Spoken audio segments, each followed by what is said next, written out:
झालाय चिकू? खाऊन सांग मला काय बनवलंय आईने.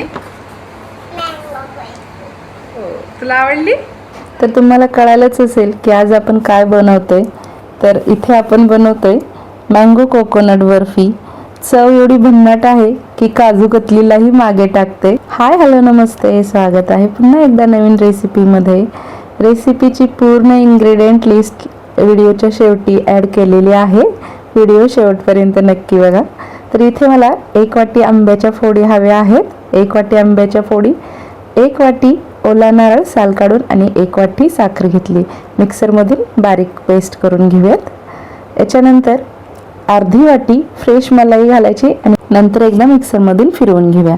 1 ते 1.5 चमचा तूप घातलेला आहे पॅनमध्ये आणि मंद ते मध्यम गॅसवरती आपण हे मिश्रण पूर्ण सतत हलवत मिक्स करून घेणार आहोत. आता बघा, मिश्रण हळूहळू घट्ट व्हायला लागलेलं आहे. आता ॲड करूया 2 चमचे मिल्क पावडर आणि छान मिक्स करून घ्यायचं आहे. गाठी होऊ द्यायच्या नाहीत.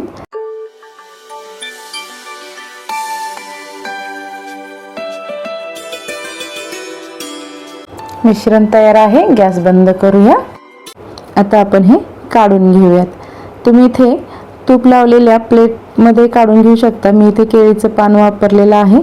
एक्स्ट्राचं तेल तूप लावायची काहीच गरज नाही आहे. असं तुम्ही त्याला कोणताही शेप देऊ शकता. अर्धा तास सेट व्हायसाठी ठेवायचं आहे आणि सेट झाल्यानंतर इथे आमच्या श्लोकला जराही दम निघलेला नाही. तो खूप वेळेचं मागत होता. त्याला 1 तुकडा काढून दिलेला आहे मी साईडचा.